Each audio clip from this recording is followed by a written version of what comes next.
Պարոն Հովհաննիսյան, մի կարճ հարց էլ շաբաթավերջին վարչապետը նաև խոսեց ապաշրջափակումից եւ ըստ էության բարձրաձայնեց այն մասին, որ ռուսական հսկողության ներքո կառավարման ներքո գտնվող երկաթուղիների վերագործարկման այն հատվածները, որոնք որ չեն գործում հիմա, ընդհանուր առմամբ խոսեց եւ նշեց, որ այն փաստը, որ Հայաստանի երկաթուղին գտնվում է ռուսական կառավարման ներքո, այդ ընդհանուր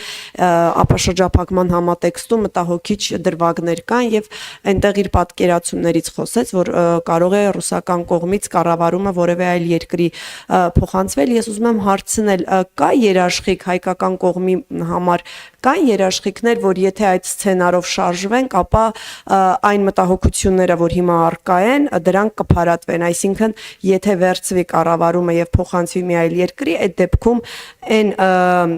մտահոգությունները, որ կան, այլևս կդադարեն գոյություն ունենալ։ Վարչապետի խոսքը ըստ էության վերաբերում է նրան, որ կառավարումը հանձնվի մի կողմի, որը ունի լավ հարաբերություններ եւ ուրեմն արևմուտքի հետ այս պարագայում եւ Ռուսաստանի հետ։ Ինչ վերաբերվում է նրան, թե դա այդ գործողությունը կերաշխավորի արդյոք դրա հետագա դրական ընթացքը, մենք չենք գնում գործողությունների, որի վերաբերյալ երաշխիքներ չենք ունենում։ Եվ եթե վարչապետը խոսել է սրա մասին, եթե մենք մեր ռուս գործընկերների հետ նաև քննարկում ենք այս հարցը, ապա այս քննարկումները հենց ձեր նշած երաշխիքների մասին են, որ ուրեմն ներդրումային որևէ խոչընդոտ չլինի Հայաստանի Հանրապետության շուրջ, ապաշրջափակվող կամ Հայաստանի Հանրապետությունում ստեղծվող որևէ ենթակառուցվածքի մասով։ Շնորհակալ եմ։